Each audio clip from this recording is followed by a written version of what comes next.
Welcome to Wisconsin, the home of myth and legend. That was the beginning of the paper I read when I first arrived in this state. It listed all kinds of creatures, from giant birds in the sky, their wings making the noise of thunder, ancient serpents in lakes. Bigfoot was there too, and some dog-like creature. I laughed at the whole thing, but my friend's smile only grew bigger as he read on. You see, Joe was an avid prankster. He loved pulling pranks while we were in school on me and anyone else unfortunate enough to come across his path. "What about that Wisconsin werewolf?" he said, as I noticed he had a look in his eye that told me he was cooking something and planning on making it to a prank for everyone to see. The encounters near Bray Road, where the creature attacked a few cars and was seen eating roadkill by many people. Joe thought it would be a perfect place to start. I must admit, the guy was brave, but unfortunately this would be a very foolish thing for him to do. He bought a ghillie suit, added a very nice werewolf mask to it, even found some wicked claws for his fingertips. Then the idiot decided to have his fun. He would dress up like this thing at night, go out, running through the woods in the dark, trying to find someone to scare. It was a dumb way to pass your time. Like I said before, Joe loved a good prank. But he had no idea what was about to happen. You know, sometimes it is better to let legends stay legends and not tempt or interfere with them. I would spend my nights waiting in the car, watching videos on YouTube, while he ran around having his fun. But I was not the only one there. I was not the only one watching, and Joe was not as safe as he thought he was. The night it happened, the moon wasn't full, but close to it. So there was plenty of light to see by at that night. Now there was woods on either side of Joe that hid him in the dark. And I was parked back far enough that no one would see me coming down the road. That's when a noise caught my attention. It made me sit my phone down and listen. I could hear a deep howl. It reminded me of an old werewolf movie, 'cause that sound sent chills down my spine. My arms had goosebumps, and I even dropped my phone, the only light I had, landing in my floorboard. I rolled down the window to maybe get a better listen to the howl, but that's when I noticed the area was deathly quiet.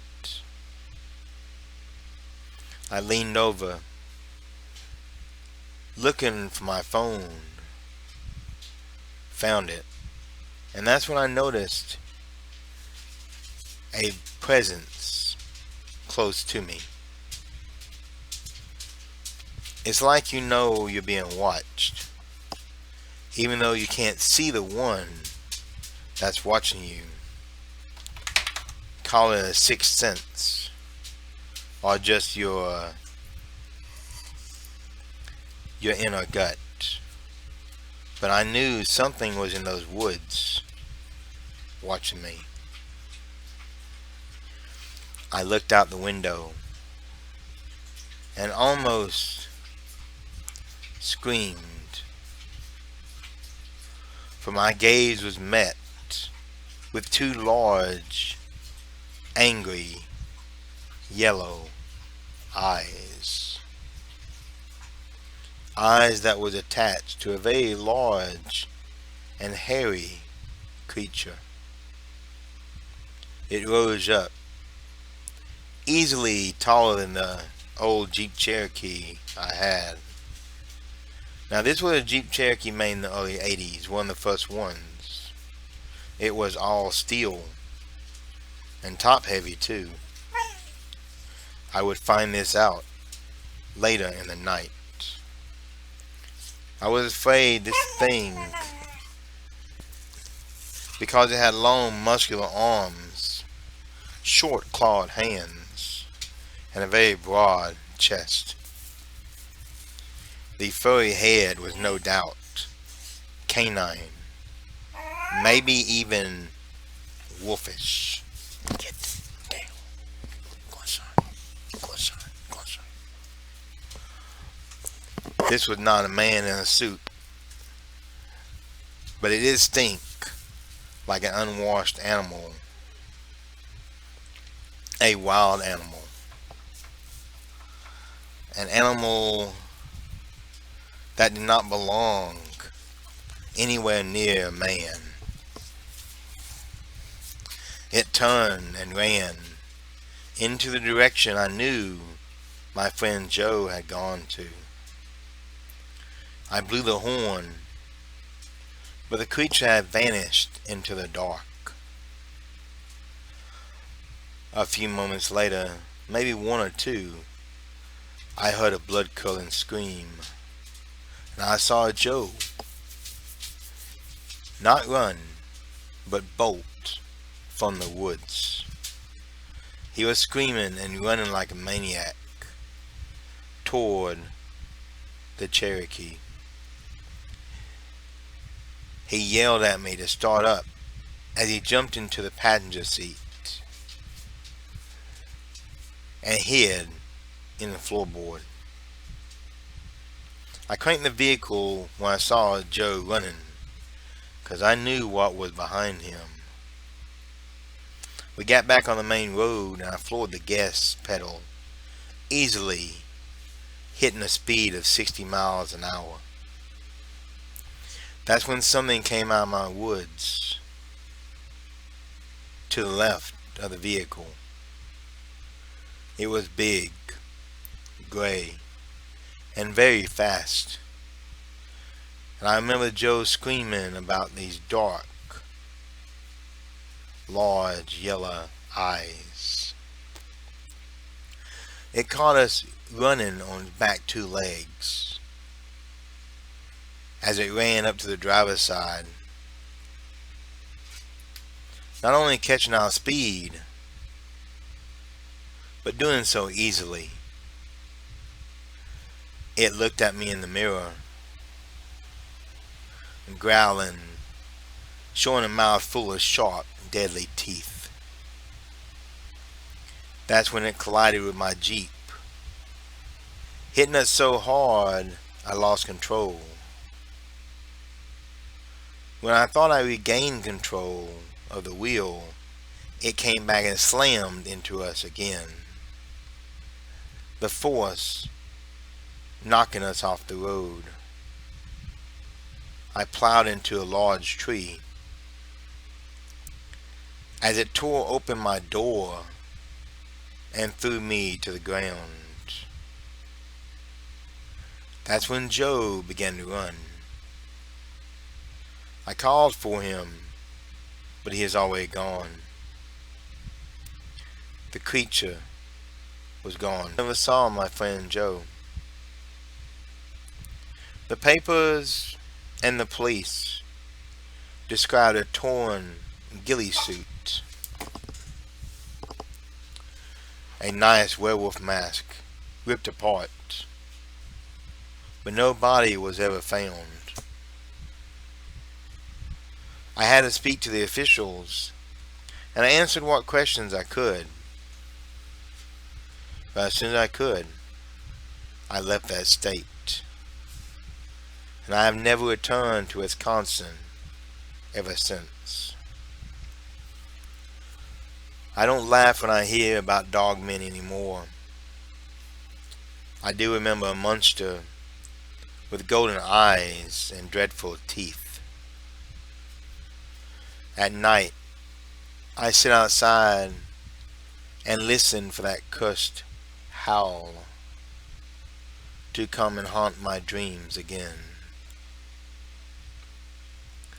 I still don't know what hit us, but I know it was not a man. It was too big, completely hairy, and downright terrifying. I guess my friend Joe tried a prank.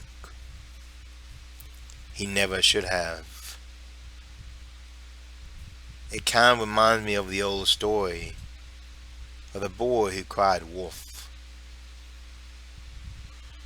Welcome to the Shadowlands. If you enjoyed this video, please subscribe and share. Pass the word. Let your friends know what we have here. Now, I've always liked cryptids, and I've always loved werewolves. I even watched the old black and white Lon Chaney Wolfman when I was a kid. But this was the first story I ever heard of a dog man. It caught my attention, and I always wanted to write about the beast from Bray Road. Before you go, check out my description page. I have some discounts on Amazon you might find beneficial. And be sure to come back next week for more creepy stories.